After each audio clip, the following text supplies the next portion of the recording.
آئے اور دسترخوان کے ارد گرد بیٹھ گئے۔ دسترخوان کیونکہ رومال سے ڈھکا ہوا تھا، تو عیسیٰ علیہ السلام نے فرمایا کہ جسے اپنے نفس پر زیادہ ضبط، وثوق اور اطمینان ہو، ہمیں سے کون ہے جو یہ کرے؟ تو وہی والا معاملہ جو میں نے ابھی آپ کو بتایا کہ انہوں نے خود وہ 2 رکعت نماز شکرانے کے نوافل ادا کیے، اس کے بعد انہوں نے کھانے کو وہ شروع کیا اللہ کے نام سے۔ اب کیا ہوتا ہے کہ انہوں نے کھانا کھایا تو اللہ تعالیٰ کا نام لے کر، یعنی کہ اللہ کے نام سے شروع کرتا ہوں جو سب سے بہتر رزق دینے والا ہے۔ رومال ہٹایا، دیکھا کہ دسترخوان پر بڑی بڑی بھونی ہوئی روسٹ مچھلیاں پڑی ہیں، نہ ان پر چھلکے ہیں نہ کانٹے ہیں، روغن ان سے بہہ رہا ہے، روغن ان سے بہہ رہا ہے، فریش، سوائے مولی کے ہر چیز ان کے پاس ہے۔ مچھلی کے ان کے سر کی طرف سرکہ ہے اور دم کی طرف نمک ہے۔ سبزیوں کے ارد گرد 5 روٹیاں ہیں، ان میں سے ایک پر زیتون، دوسری پر کھجوریں اور 5 انار ہیں۔ حواریوں کے رئیس شامون نے کہا کہ اے روح اللہ، کیا یہ کھانا اس دنیا کا ہے یا جنت سے آیا ہے؟ تو عیسیٰ علیہ السلام نے فرمایا، کیا اب بھی اس بات کا تمہیں رہ گیا ہے؟ تمہیں اب بھی کوئی ثبوت چاہیے کہ یہ کھانا کہاں سے آیا ہے؟ تم لوگوں کو کیا کہوں؟ یہی نشانی تمہارے لیے عذاب کا سبب بن جائے گی۔ اس قدر عجائب و معجزات دیکھ لینے کے بعد بھی تم عبرت حاصل نہیں کرو گے اور مسائل کی چھان بین اسی طرح لگے رہو گے، باز نہیں آؤ گے۔ شامون نے کہا، اے روح اللہ، اے صدیقہ مریم علیہ السلام کے بیٹے، میرا مقصد سوال کرنے کا یہ نہیں تھا۔ تو حضرت عیسیٰ نے جواب دیا کہ یہ نہ تو دنیا کا کھانا ہے نہ درخت کا ہے، بلکہ یہ ایسا کھانا ہے جسے اللہ تعالیٰ نے اپنی قدرت کاملہ سے فضا میں ہی پیدا فرمایا ہے۔ اللہ تعالیٰ کا کام صرف ہوتا ہے کن، اللہ تعالیٰ کا کام ہوتا ہے فرما دینا کن فیکون، پس وہ ہو جاتا ہے۔ اسی طرح دوسرے چند لوگوں نے کہا کہ چلو اب عیسیٰ علیہ السلام نے ان کو کہا چلو کہ اب اللہ کا نام لے کر کھانا کھاؤ۔ تو حواریوں نے کہا کہ اے روح اللہ، ہماری خواہش ہے کہ اللہ تعالیٰ ہمیں اس نشانی کے اندر ایک اور نشانی دکھائے، میں چاہتا ہوں کہ یہ مچھلی زندہ ہو جائے۔ عیسیٰ علیہ السلام خاموش رہے۔ اس نے خود مچھلی کے قریب جا کر کہا، اے مچھلی، اللہ کے حکم سے تو زندہ ہو جا۔ ظاہر ہے اللہ کا اذن، اللہ کی اجازت سے کون سا کام نہیں ہوتا۔ اللہ تعالیٰ تو حاضر ناظر ہے۔ آج کل بھی بہت اللہ تعالیٰ ہی نظر آتا ہے، اللہ تعالیٰ حاضر ناظر ہے۔ مچھلی زندہ ہو گئی اور وہ تڑپنے لگی۔ اس پر چونکہ وہ کھال اس کی اور وہ نہیں تھے، کانٹے وغیرہ نہیں تھے، تو مچھلی کے اوپر وہ ساری کی ساری کھال بھی چڑھ گئی۔ وہ جو اس کے اوپر ہوتے ہیں نا، وہ چھوٹے چھوٹے سے وہ پلاسٹک کی طرح کے بنے ہوتے، چھلکا سا وہ والا، اور کانٹے اس کے اوپر پھر سے لگ گئے۔ عیسیٰ علیہ السلام نے یہ دیکھا، مچھلی سے مخاطب ہو کر فرمایا کہ اے مچھلی، اللہ کے حکم سے دوبارہ اس طرح زندہ ہو جا، پہلے کی طرح پہلی حالت میں آ جا۔ اور تم لوگوں اللہ تعالیٰ کی قدرت سے پھر انکار کر رہے ہو۔ مچھلی تڑپنے لگی ہے اور تم لوگوں کو ابھی بھی شک ہے، تم اس چیز پر شک کر رہے ہو۔ تمہیں کیا ہے کہ تم نشانی کا سوال کرتے ہی جا رہے ہو؟ جب تمہارے رب نے وہ تمہیں نشانی دکھا دی تو اس سے ڈرنے لگو نا، اب کیوں اسے ناپسند کرنے لگے ہو؟ مجھے تو شدید خطرہ ہے کہ کہیں تمہارا یہ دھرا تمہارے لیے عذاب کا سبب نہ بن جائے۔ فرمایا، اے مچھلی، اللہ کے حکم سے پہلے کی طرح ہو جا۔ چنانچہ وہ مچھلی پہلے کی طرح بھنی ہوئی ہوگی۔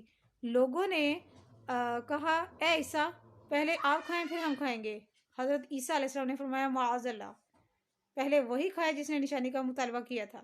جب حواریوں نے دیکھا کہ حضرت عیسیٰ علیہ السلام نہیں کھا رہے تو وہ خوف زدہ ہو گئے اور اندیشہ کرنے لگے کہ نزول مائدہ کہیں اللہ تعالیٰ کی ناراضگی کا سبب نہ بن جائے اور اس کا کھانا نقصان کا موجب نہ بن جائے۔ چنانچہ انہوں نے کھانے سے ہاتھ کھینچ لیا۔ حضرت عیسیٰ نے یہ دیکھا تو فقیروں کو، غریبوں کو اور مریضوں کو بلا کر وہ سارے کا سارا کھانا ان کو کھلا دیا۔ 4000 لوگ کھا چکے تھے ان 7 روٹیوں میں سے، 7 مچھلیوں میں سے، اور 5 انار۔ سارے کا سارا وہ اسی طرح بھرا رہا جیسے جیسے نیا نیا بن رہا ہو، فریش، یعنی کہ جیسے روٹیاں گر رہی ہوں، روٹیاں پک رہی ہوں اور کوئی ہماری وہ چنگیر میں روٹیاں ڈال رہا ہو، ویسے ہی ہو رہا تھا۔ لوگ آنکھوں سے دیکھ رہے تھے اس چیز کو۔ ہماری بعض جو فرقہ جنتی ہے ان لوگوں کا، وہ لوگ اس چیز پر ایگری ہیں، وہ لوگ خود بھی گواہی دیتے ہیں کہ ہماری آنکھوں دیکھا یہ ثبوت ہے۔ خیر، اس کے بعد جن لوگوں نے کھانا نہیں کھایا تھا، اب ان لوگوں کو یہ ڈر ہو گیا تھا کہ ہم نے آزمائش کی ہے اور ہم نے سوالات وغیرہ کیے ہیں، تو ایسا نہ ہو اس کے کھانے سے ہمیں نقصان ہو۔ اچھا، جو مریض وہاں سے کھانا کھا کر گئے، جو فقیر وہاں سے کھانا کھا کر گئے، وہ ان لوگوں نے، عیسیٰ علیہ السلام نے ان کو کہا تھا کہ اللہ کے نام سے شروع کرو اور الحمدللہ پر اختتام کرو، اللہ کا شکر ادا کرتے ہوئے اختتام کرو۔ انہوں نے کھانا کھایا، مریضوں کی جتنی بیماریاں تھیں وہ ٹھیک ہو گئے، وہ صحت یاب ہو گئے، اور جو لوگ غریب تھے، فقیر تھے، وہ لوگ سارے کے سارے امیر ہو گئے۔ بہت ان کو اللہ تعالیٰ نے ایسی ایسی جگہوں سے رزق عطا فرمایا کہ وہ امیر ہو گئے۔ یہ کوئی چھوٹا نہیں، بہت بڑا معجزہ ہے۔ کیا آج کل ایسا ہو سکتا ہے؟ نیور، کبھی نہیں ہو سکتا۔ مریض جو کھانا کھا رہے تھے وہ سارے کے سارے صحت یاب ہو گئے اور باقی لوگ امیر ہو گئے۔ اب ہوتا کیا ہے کہ اب لوگوں کو یہ پچھتاوا ہوا، ایک دن چھوڑ کر اگلے دن جو ہے وہ کھانا، وہ مائدہ نہ اترا کرتا تھا، کیونکہ وہ جو کھا لیتا تھا وہ خوب سیر ہو کر پیٹ بھر کر کھا لیتا، کیونکہ وہ ذائقے ہی ایسے تھے کہ لوگوں کا دل کرتا ہے کہ مطلب کھاتا ہی جائے، کھاتا ہی جائے۔ خیر، وہ 2 دن تک وہ کھانا نہیں مانگتے تھے۔ اگلے دن ان کی ڈیمانڈ کے مطابق، یعنی کہ حواریوں کی، حضرت عیسیٰ علیہ السلام کی ڈیمانڈ کے مطابق کھانا پھر وہ اللہ تعالیٰ کے حکم سے خود بخود اتر آتا تھا۔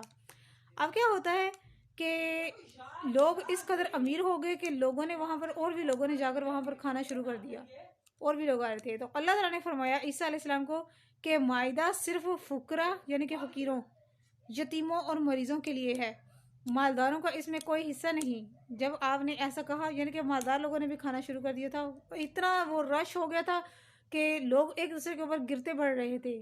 تو آپ علیہ السلام نے، یعنی کہ عیسیٰ علیہ السلام نے ان کو باری باری دینا شروع کر دیا تھا کہ ایک ایک بندہ کر کے آئے، وہ کھانا اٹھائے اور نکل جائے، اگلے کو موقع دے۔ لوگوں نے اس طرح کر کے کھایا، وہ کھاتے رہے، کھاتے رہے، کھاتے رہے، وہ ختم ہونے والا کھانا کبھی نہیں تھا، ظاہر معجزہ تھا۔ تو اب کی بار کیا ہوتا ہے کہ جن امیروں کو منع کیا گیا تھا ان کو پتہ چل گیا تھا کہ یہاں پر امیروں کا کوئی حصہ نہیں ہے، ورنہ وہ اور مالدار ہو جاتے، تو ان لوگوں نے اس میں نکتہ چینی وغیرہ کرنا شروع کر دی۔ اب ان لوگوں کے ساتھ کیا انجام ہوا یہ میں آپ کو بتاؤں گی کل۔ آج کی ویڈیو یہیں تک میں کمپلیٹ کرتی ہوں، ایک ہی پیج رہ گیا ہے، انشاءاللہ یہ میں آپ کے ساتھ کچھ انٹرسٹنگ اور واقعات ہیں وہ انشاءاللہ میں آپ کو بتاؤں گی کل۔ تو یہ اس چیز سے ہمیں یہ سبق ملتا ہے کہ منہ کے آگے پڑے ہوئے رزق میں نکتہ چینی نہ کرو۔ جو اللہ تعالیٰ کا رزق ہمیں ملتا ہے وہ ہمارے نصیب میں پہلے سے آدم علیہ السلام کے پیدا ہونے سے 50,000 سال پہلے ہمارے نصیب میں لکھ دیا گیا تھا۔ ہم نے جو کھانا ہے، ہمارے پیٹ میں جس چیز نے جتنا جانا ہے وہ پہلے اس کا لکھا جا چکا ہے۔ الحمدللہ رب العالمین۔ کھانے کو کبھی برا نہ کہیں۔ اگر کوئی ایک چیز آپ کو پسند نہیں ہے، کوئی دال ہو گئی، سبزی ہو گئی، کچھ بھی ہو گیا آپ کو پسند نہیں ہے، آپ اس کو مت کھائیں، لیکن یہ ہے کہ منہ کے آگے پڑی ہوئی چیز کو کھانے کے بارے میں کچھ بھی نہ کہا کریں۔ تو اس وجہ سے یہ رزلٹ نکالتی ہوں میں۔ صدقہ جاری کی نیت سے شیئر کر دیجیے گا۔ جزاک اللہ خیر۔